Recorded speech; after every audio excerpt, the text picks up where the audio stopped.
Bonjour à tous, bienvenue dans votre émission SG Bourse Live. Nous sommes ensemble comme tous les mercredis, de midi à midi et demi. Nous sommes en direct sur TV Finance. On va faire le point sur les produits de bourse Société Générale et puis un tour d'horizon de l'actualité des marchés, comme tous les mercredis. Avec nous donc Sébastien David. Bonjour Sébastien. Bonjour Ingrid.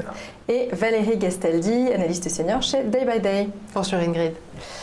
On regarde tout de suite le sommaire de notre émission. Alors, on va débuter bien entendu avec l'édito qui sera l'occasion de s'interroger sur le poids de la dette américaine qui atteint maintenant des sommets. Je vous vois acquiescer Valérie. Nous passerons ensuite à l'agenda de la semaine avec des publications économiques et entreprises. Nous ferons un focus également sur un point d'actualité. Aujourd'hui, ce sera la publication du PIB du 4e trimestre au Royaume-Uni. Dans notre rubrique produits de bourse avec Sébastien, donc, on parlera des sous-jacents les plus traités à la Société Générale ces derniers jours. Et puis, un focus produit, cette fois-ci, ce sera sur les Turbo Infini Best. Les tendances de marché, Valérie, avec vous, on se penchera sur le CAC 40 et puis, bien sûr, sur une sélection de valeurs. SG Bourse Live, c'est parti.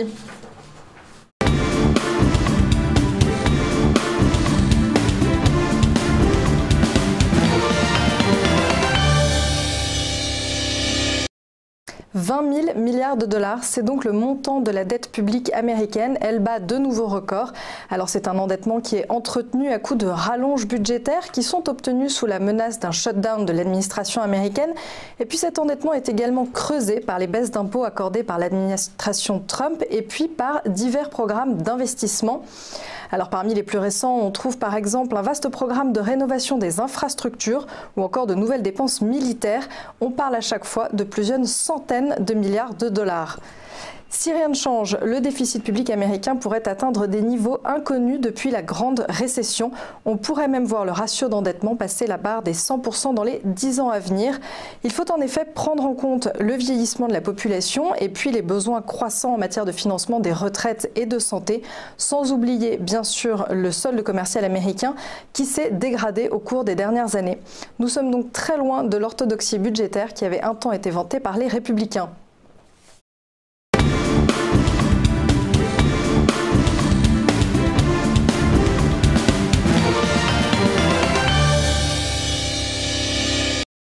On passe maintenant à l'actualité avec les publications économie et entreprises et on commence tout de suite avec les publications économiques aux États-Unis. Alors au programme aujourd'hui, nous avons les stocks de logements existants, les indices PMI et les très attendus bien sûr minutes de la Fed. Et puis jeudi, ce seront les publications des stocks de pétrole brut. En Europe et zone euro, aujourd'hui, on attend les indices PMI manufacturiers et services de la France, de l'Allemagne, de la zone euro pour le mois de février, ainsi que les chiffres du chômage et de l'inflation au Royaume-Uni. Jeudi, ce sera les indices des prix à la consommation de janvier en France, l'indice du climat des affaires en Allemagne, le fameux PIB du 4e trimestre au Royaume-Uni et bien sûr les minutes de la BCE. Vendredi, nous aurons en zone euro également l'indice des prix à la consommation pour le mois de janvier. Et puis on termine avec l'Asie. On se penchera sur le Japon vendredi seulement avec les indices des prix à la consommation. Côté entreprise maintenant, c'est une pluie de résultats annuels que nous attendons d'ici la fin de la semaine. Alors ça commence aujourd'hui puisqu'on suivra Accor, Orange, Atos, Technip FMC, Vallourec, AXA, Score et Valeo en revanche en fin de semaine. Notre fait à suivre maintenant, il se passe outre-Manche puisqu'il s'agit de la croissance du 4e trimestre qui doit être publiée au Royaume-Uni. Alors elle est prévue à 1,5%, c'est-à-dire en théorie sans changement sur une année glissante. Mais si elle s'avérait supérieure, cela pourrait avoir de nombreuses conséquences puisque une accélération de la croissance devrait en effet conduire la Banque d'Angleterre à augmenter ses taux et cette décision pourrait perturber les marchés, le cours de la livre mais aussi l'économie du pays en général, économie déjà mise à mal par le Brexit. Voilà, c'est tout pour l'actualité des marchés. On va maintenant se pencher sur les produits de bourse avec le responsable produit de bourse, Sébastien.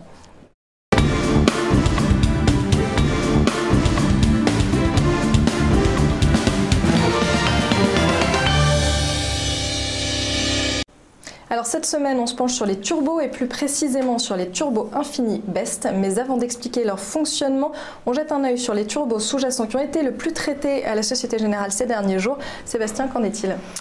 Exactement, donc on va faire un petit tour d'horizon des valeurs les plus traitées. Donc on peut voir déjà avec ce classement qu'on peut traiter avec les Turbo Infini Best aussi bien des indices, donc on retrouve le CAC 40 mais aussi le Dow Jones et le DAX 30, les actions qui sont très prisées par les investisseurs sur les Turbo Best, et par exemple BNP sur lequel il y a eu pas mal de mouvements sur les valeurs bancaires en général, par exemple moins 5% sur un mois, donc pas mal d'investisseurs sont positionnés sur des Turbo Infini Best avec des stratégies baissière qu'on appelle put, mais on verra en détail dans la présentation qui suit. On peut traiter aussi des métaux précieux, des matières premières. Donc l'or, on voit dans le top 5. On n'a pas forcément l'habitude de retrouver l'or dans ce classement, mais avec une correction sur la dernière semaine. Donc pas mal d'investisseurs se sont également repositionnés dessus. Des devises, hein, évidemment, il y a pas mal de mouvements en ce moment sur l'euro-dollar. Donc ça fait partie du top 10.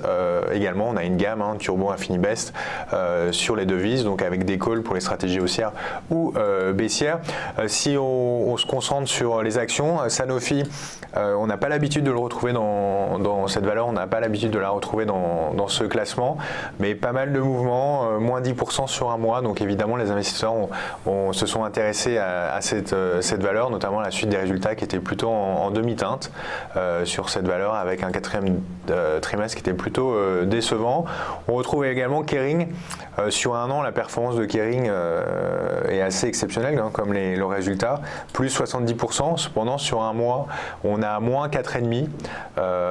Évidemment, il y a eu une prise de bénéfice de la part d'un certain nombre d'investisseurs sur cette valeur, et certains investisseurs ont voulu se positionner sur les Turbo Best. Deux dernières valeurs à noter: Total, plus 2,5% sur une semaine. En général, on retrouve Total évidemment très souvent dans ce classement. C'est une valeur très prisée des investisseurs sur des produits de bourse.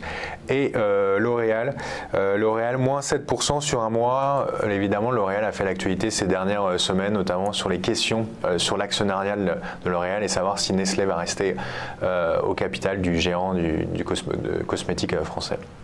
Alors, ces fameux turbos sont des produits avec un effet de levier, donc comment est-ce qu'ils se positionnent au sein de votre gamme de produits plus globale Société Générale? Alors, dans notre gamme de produits, on a évidemment beaucoup de produits. On a 10 000 produits en gamme, listés sur Euronext Paris, donc listés sur la Bourse de Paris aujourd'hui. On a trois grandes familles de produits: la diversification avec les ETF, les trackers de l'Ixor et les certificats 100% dont on a déjà parlé dans des précédentes émissions. Les produits de rendement avec ce qu'on appelle les bonus et les Athéna, et les produits à effet de levier, dans lequel on retrouve le produit historique de la Société Générale, historique puisqu'il date de 1989, avec les Varans, les certificats leverage et short qui ont un levier fixe sur actions, sur indices, sur des matières premières ou des devises, et également les produits turbo, donc qui incluent une barrière désactivante avec quatre différentes familles de turbo: les turbo infini, les turbo infini best et les turbo life. Alors pour s'y retrouver, chacun ont une petite distinction différente.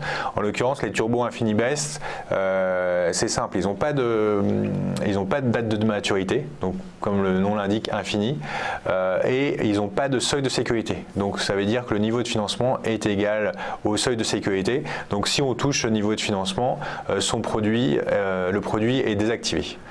Alors si on veut utiliser des turbos Infini Best, c'est a priori parce qu'on a un peu une petite idée, un petit scénario de marché en tête, non? Exactement. Alors pour investir, et ça vaut pour tous les produits à effet de levier, faut évidemment avoir une conviction assez forte sur le sous-jacent. Pourquoi une conviction forte? Parce que c'est des produits à effet de levier qui bougent extrêmement vite, donc à la hausse comme à la baisse. Pour des investisseurs qui savent et qui ont l'expérience de maîtriser le levier, parce que sur ces produits, on va retrouver par exemple un levier de 5 ou 10. Alors l'exemple avec un levier 10, si le CAC 40 par exemple augmente de 1%, votre produit va prendre 10%. Si le CAC perd 1%, votre produit va perdre 10%. Donc ça peut aller extrêmement vite. Donc vraiment pour les investisseurs avertis qui ont une conviction forte sur le sous-jacent et qui se posent les bonnes questions avant d'investir. Donc il y a différentes questions qu'on a l'habitude de rappeler aux investisseurs. C'est par exemple, déjà, est-ce que vous êtes plutôt haussier ou baissier? Donc tout à l'heure on l'a vu avec L'Oréal, la première question.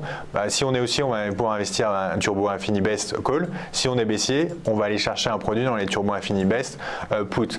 Après, quel est l'objectif? On peut avoir un objectif de 1, 5, 10%.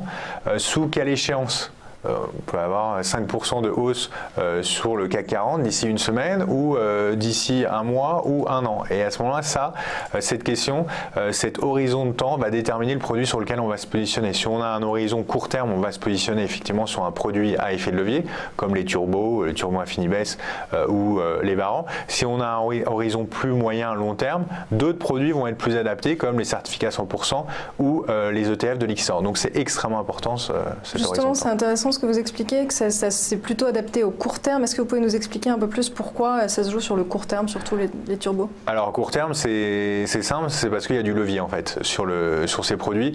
Un levier de 5 ou 10, ça va être extrêmement difficile à le gérer sur une période de plusieurs semaines, voire plusieurs mois ou plusieurs années, parce qu'on peut avoir une conviction d'évolution sur quelques jours, ça on va pouvoir le maîtriser, mais sur plusieurs mois il y a tellement de choses qui peuvent rentrer en compte sur le marché, d'annonces, qu'on ne va pas réussir à maîtriser en fait le levier et avoir des performances optimales sur son produit. Donc c'est vraiment sur du court terme. Effectivement sur la slide on voit également moyen terme, mais c'est pour couvrir éventuellement son portefeuille, on peut utiliser ces produits et dans ces cas-là on utilise des turbos qui ont des effets de levier un peu moins que ce que je parlais tout à l'heure comme des effets de levier 10.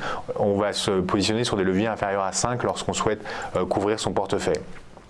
Effectivement, il y a une échéance ouverte, donc on a souvent la question des investisseurs qui disent c'est très bien, moi j'ai un horizon de temps à 6 mois, je me positionne sur un turbo Infinibest puisqu'il y a une échéance ouverte, donc je n'ai pas à me soucier du temps. Oui, on n'a pas à se soucier du temps sur ces produits, mais ça ne veut pas dire que ça soit des produits qui sont adaptés sur le long terme. Donc c'est vraiment des produits sur le court terme. L'échéance ouverte, ça vous permet juste de pouvoir réinvestir sur un produit sur lequel on avait déjà investi et éventuellement pouvoir faire des allers-retours dessus et de ne pas avoir à se soucier à chaque fois de la date d'échéance sur le produit. Alors l'autre question importante, outre l'échéance, c'est bien sûr la valeur. Comment est-ce qu'elle se construit cette valeur sur un turbo Infinibest? Alors le prix, c'est ce qu'on dit, il est transparent sur ces produits puisqu'on peut calculer très simplement la valeur, c'est le cours du sous-jacent.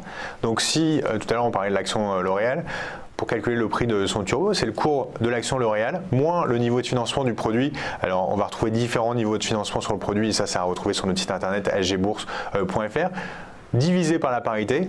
Alors sur le CAC 40, ça va être par exemple une parité de 100. Sur les actions, ça peut descendre, ça peut aller de 2 à 5 à 10. Donc ça c'est également à retrouver sur notre site internet et on pourra en parler avec différents exemples tout à l'heure, auxquels on rajoute une prime de gap et toutes ces informations-là, vous allez pouvoir les retrouver sur le site sgbourse.fr. Ce qui est important de voir, c'est le levier. Donc sur la fiche du produit, vous allez avoir le levier qui va être inscrit sur le produit. Évidemment, plus on prend un levier important sur ces produits, plus le risque va être élevé. Mais plus les gains peuvent être importants si on est dans le bon sens. Donc attention à bien avoir un produit qui est adapté au profil rendement-risque.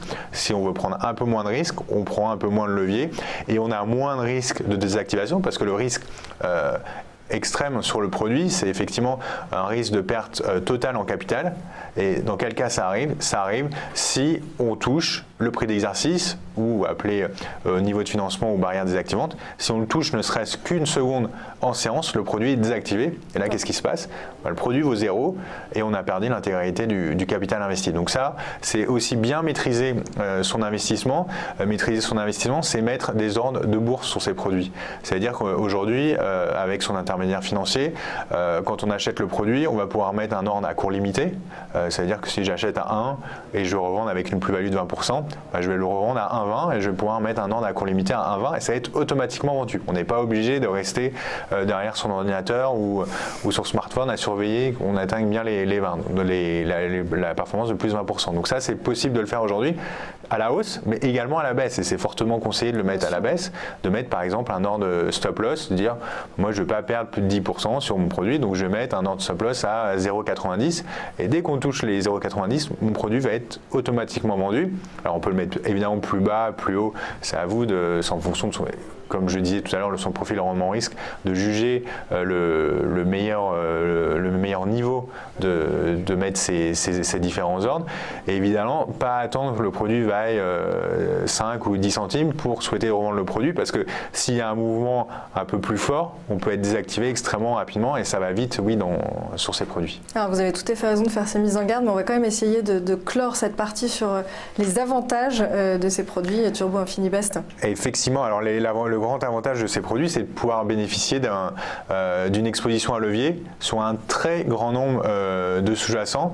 Les sous-jacents, tout à l'heure, on en a parlé, hein, que ce soit le CAC, des actions françaises, des actions étrangères, des devises, des matières premières, avec des leviers qui sont extrêmement vastes, puisque notre gamme est très, très profonde et on va pouvoir retrouver un produit qui est adapté à la stratégie de chacun. Et on a même des outils, si vous n'arrivez pas à retrouver le produit qui est adapté à votre stratégie, on a un outil qui s'appelle MyTurbo et faire la demande en ligne pour la création du produit. On a un fonctionnement transparent, un calcul transparent sur le produit, on a des simulateurs également sur le site pour retrouver la valorisation des produits et on n'a pas d'échéance fixe, ce qui nous permet de ne pas être impacté par une date d'échéance si on veut éventuellement rester en position sur le produit. Et l'intégralité des inconvénients, le seul que j'ai pas cité, il me semble, c'est si on est investi dans une devise étrangère. Oui. Tout à l'heure, on parlait de l'or. L'or cote en dollars. Si notre produit cote en euros, hein, Turbo Infinibest sur l'or va coter en euros. Si il y a une fluctuation donc à la hausse du dollar par rapport à l'euro, ça va avoir un impact positif sur votre produit. Par contre, si le dollar baisse par rapport à l'euro, ça va avoir un impact négatif sur le produit. Donc c'est quelque chose à bien prendre en compte lorsqu'on investit sur des produits avec un sous-jacent qui est libellé en dollars. Libellé en dollars, donc effectivement il y a l'or, il y a le Brent, il y a des actions étrangères qui peuvent être libellées en dollars. Donc il y a un impact de la devise sur ces produits également qu'il faut bien prendre en compte dans le calcul du produit. Bon, ça fait pas mal de choses à prendre en compte, mais c'était très intéressant pour cette partie théorique. On va maintenant se pencher sur la pratique et voir comment ça se passe avec Valérie.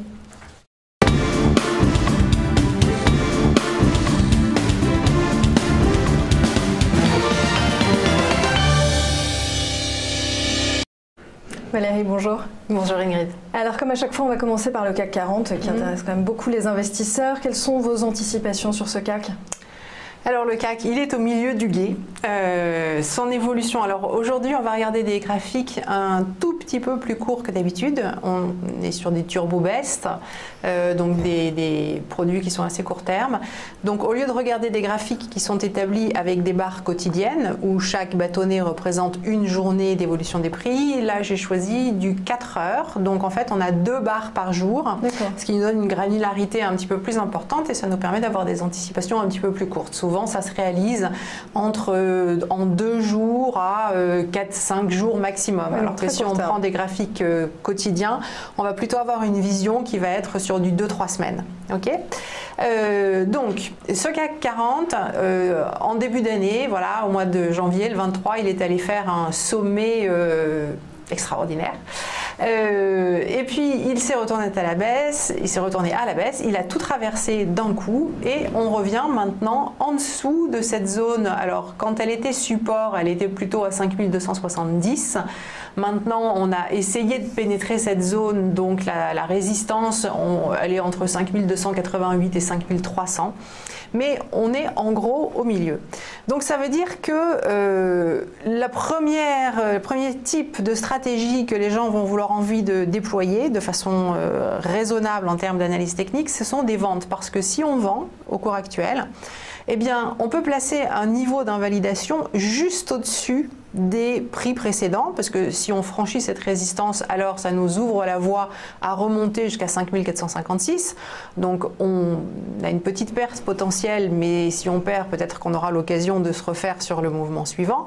Mais en revanche, si on est en train de mettre en place un marché baissier, eh bien on ne peut pas exclure que le CAC 40 retourne jusqu'à 5051. Donc ça, c'est une analyse tout à fait factuelle. Mon avis à moi, mais On est dans des types de situations où, de toute façon, même quand on a un avis, il faut toujours explorer ce qui se passe si on a raison et si on a tort. Hein. C'est ce qui compte le plus. Mon avis à moi, c'est que c'est très facile en ce moment de vendre parce que le niveau d'invalidation, c'est-à-dire le stop qu'on peut placer, il est très facile à identifier. Donc les traders court terme doivent tous être short. C'est impossible de justifier facilement des achats sur le CAC 40 parce qu'on ne sait pas très bien où on doit se stopper. Donc c'est très difficile d'entrer long dans ce marché. Alors la stratégie idéale, c'est toujours d'éviter ce qui est facile sur un marché. Ce qui est facile, ça ne paie pas. Voilà. Si vous voulez faire du trading, il faut que vous acceptiez d'avoir mal au ventre tout le temps. Enfin, moi, ça me fait mal au ventre. Mais quand on a mal au ventre, c'est qu'on n'est pas dans le consensus et on a beaucoup plus de chances de gagner. Alors, il y a plusieurs façons de faire ça. La première, c'est bien sûr de traiter sur le CAC. On peut traiter sur le CAC tout de suite, mais donc je vous le disais, placer le niveau d'invalidation, c'est pas facile. On peut le placer un petit peu en dessous des plus bas d'hier. Ici, on a ce gros gap, là aussi, qui peut servir de niveau d'invalidation, mais si on veut utiliser ça, il faut attendre un petit peu qu'on baisse plus, parce que là, on en est loin. Il y a une autre stratégie, c'est une stratégie dont on parle rarement, qui est d'attendre d'avoir une confirmation, c'est-à-dire de traiter. Si on franchit et si le CAC est à 5300, là, vite, on entre et on suit le mouvement. Ça, c'est ce qu'il y a de plus sûr à faire. Voilà, on est dans une période, vous voyez, qui est très tactique, qui demande un suivi de marché quand même assez intense, qui demande de s'asseoir sur ses convictions et de regarder le marché et de chercher les opportunités où le risque est bas et où, si on a raison, on a beaucoup plus à gagner qu'à perdre. C'est vraiment la seule chose qu'il faut avoir en tête. Il y a des moments où on est dans des tendances, il faut s'appuyer sur la tendance, il faut avoir une grande confiance dans la tendance.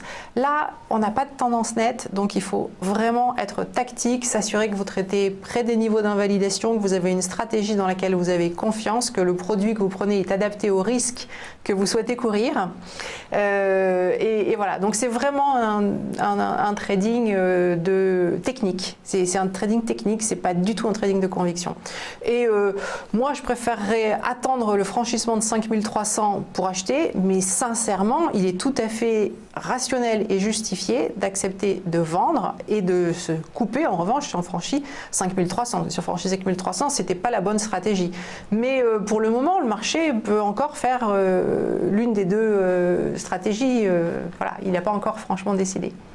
Alors justement, si on veut garder les opportunités ouvertes, qu'on soit à l'achat ou à la vente, vous pouvez proposer une solution pour ces deux types de scénarios. Exactement, alors deux types de stratégies, donc avec un call, une stratégie haussière. Ouais. Donc là, on a pris une barrière désactivante à 4852 points. L'échéance, bien entendu, est ouverte. Hier, le produit valait 4,37. Alors, je rappelle, le produit cote en temps réel. Donc, il va y avoir une mise à jour constamment tout au long de la journée sur ce produit. La parité dont on a parlé pour le calcul du produit est à 100 pour 1. L'effet de levier à 12. Et pour le négocier sur son compte titre, c'est le I378S. Si par contre, on pense que justement, on ne va pas dépasser cette résistance et donc on est plutôt baissier, on va acheter un put avec une barrière désactivante à 5747, le cours à 4,79 hier, l'effet de levier à 11 et pour le négocier à 409S. Bien entendu, on a différents leviers dans notre gamme de produits, donc à retrouver sur sgbourse.fr. Est-ce qu'il y a des valeurs, Valérie, sur lesquelles il est peut-être un peu plus facile d'avoir une conviction forte en ce moment ? Oui, il y a des valeurs qui donnent des signaux qui sont peut-être en avance sur les signaux du CAC. Peut-être. Et donc qui ont des tendances qui sont un petit peu plus amènes. On les fait par ordre alphabétique, c'est ce qui est prévu. Donc Arkema, on ne l'avait pas, mais on peut le faire rapidement. Arkema, on n'avait pas de sélection, mais on peut le faire rapidement. On a des produits également dessus. D'accord. Alors Arkema, ce qui m'intéresse, c'est que vous voyez que les plus bas sous lesquels le CAC 40 évolue encore, ce sont les plus bas du mois de décembre. Arkema, elle les a réintégrés, elle a repris appui dessus. C'est en gros 100 €, hein, le niveau clé. Elle a repris appui dessus et elle a refait un nouveau sommet. Donc elle a un bon appui à 100 €. On peut placer son stop loss en dessous de 99,72 pour être précis. Et donc on peut se positionner à l'achat sur un léger repli. On n'est pas très loin et viser un retour à proximité des sommets entre, si on va être raisonnable, 107,30 et si après on veut accompagner le mouvement, on peut prendre des profits partiels, accompagner le mouvement avec une autre partie de la position, mais potentiellement 109, 110. Et ça, vous le disiez, on n'a pas la fiche sous les yeux. On n'a pas la fiche, mais voilà, évidemment, on peut la retrouver dans notre gamme de produits sur en consultant le site internet. Exactement, donc ça sera un bon moyen pour aller voir sur notre site internet et d'aller voir les produits, les Turbo Best sur Arkema. Alors quel est le prochain un call toujours? Oui, mais j'ai choisi que des calls parce que je vous ai dit, j'ai un petit biais quand même pour la hausse. C'est vrai. Donc Bouygues, pourquoi est-ce qu'elle m'intéresse? En fait, on a une très forte, elle n'est pas super rapide Bouygues, hein, c'est pas une valeur américaine techno, mais on avait cette belle tendance haussière et on a baissé sans réellement de figure de retournement. Donc en fait, on est revenu sur un support à peu près à 40 € qui avait déjà été testé à plusieurs reprises en octobre, qui a donné lieu à un beau rebond. Et vous voyez, la hausse, elle est construite, c'est-à-dire qu'on fait une première hausse, on hésite, on se replie et hop, on se reprend, on va à la résistance suivante, on hésite, on fait un tout petit repli et hop, on se reprend une fois encore. Donc ça, c'est construit, c'est réfléchi comme hausse. Donc on a des points d'entrée qui sont idéalement situés à 42,10, 42,15, on en est tout près et on peut placer un niveau d'invalidation sous 41,56. Enfin oui, voilà, c'est ça, 41,56, parce qu'on veut garder la solidité de cette construction pour viser un retour à 44,30. Le premier objectif serait à 44,30. Un premier objectif à 44,30, Sébastien. Donc là, on a bien un produit sélectionné. Donc on a évidemment un call avec une barrière désactivante à 39,5, un cours du produit à 0,74, une parité à 5, effet de levier aux alentours de 12. Et pour le négocier, le H047S. Call toujours, Valérie. Oui, call sur Foressia. Écoutez, Foressia, vous allez voir la tendance là aussi très forte, et vous voyez plus forte que Bouygues, hein, puisque après, elle est partie à la baisse, après une petite figure de retournement sur quelques jours, mais pour le coup, elle a très peu baissé, elle est simplement revenue sur les précédents sommets. Et ça, c'est le témoignage d'une tendance haussière qui reste très forte. Une tendance haussière forte, c'est une tendance haussière où quand on fait un nouveau sommet, après on revient tester le sommet et il sert de support. C'est ce qu'on appelle établir une polarité. Et quand on a ça, il faut absolument en profiter.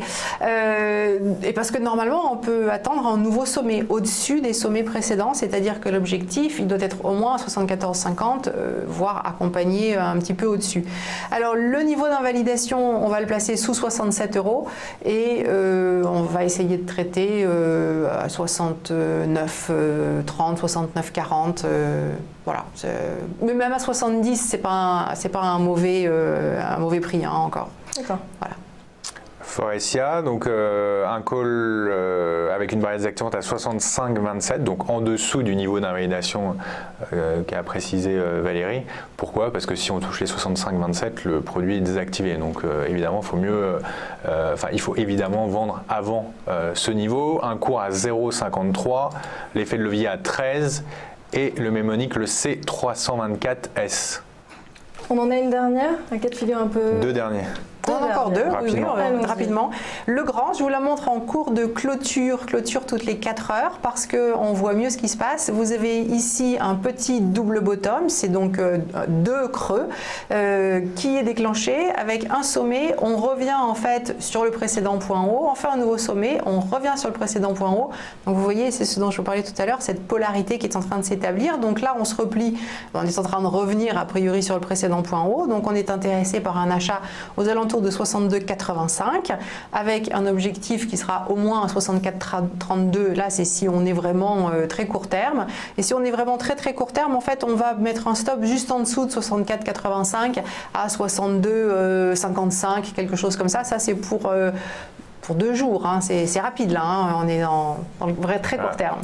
Donc c'est parfait, c'est adapté pour un trading, pour des opérations sur Turbo Best. Barrière désactivante sur le grand à 59,79, cours à 97 centimes, effet de levier 13,6 et pour le négocier, le G041S. Dernière valeur orange. Alors Orange, oui, c'était une super idée hier soir, mais ce qui m'embête, c'est qu'elle prend déjà 2% ce matin, quoi. Donc c'est plus cher, quoi. Mais voilà, ce qui m'avait intéressé hier, c'est cette structure ici où d'abord, elle est proche d'un niveau important autour de 13,30 à moyen terme. Ça se voit pas sur ce graphique, mais j'ai pas trop le temps de vous en montrer plus. Et on avait cette accumulation, et vous voyez, on en est sorti par le haut. Alors ce qu'il nous faudrait maintenant, c'est quand même un repli un petit peu plus profond, hein, sous 13,80. Pour pouvoir revenir avec un stop sous 13,50 et on pourra viser entre 14,27 et 14,87 parce que comme elle est plutôt dans une très grande consolidation, une phase latérale très grande, quand on a touché le bas de la consolidation, ce qu'il faut plutôt anticiper, c'est le retour sur le haut de la consolidation, donc 14,80 à 15. Et le produit qu'on avait sélectionné, c'est un call sur Orange avec une barrière à 12,93, un prix à 18 centimes. Évidemment, le prix a évolué puisque c'était un prix hier soir.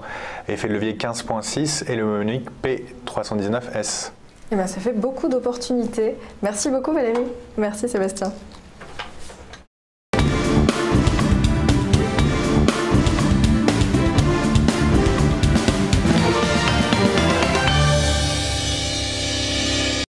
Et avant de se quitter, on jette un dernier coup d'œil au site des produits de bourse Société Générale. Il y a des nouveautés. Exactement, une innovation, donc Société Générale sur notre site SG Bourse pour rechercher rapidement votre produit.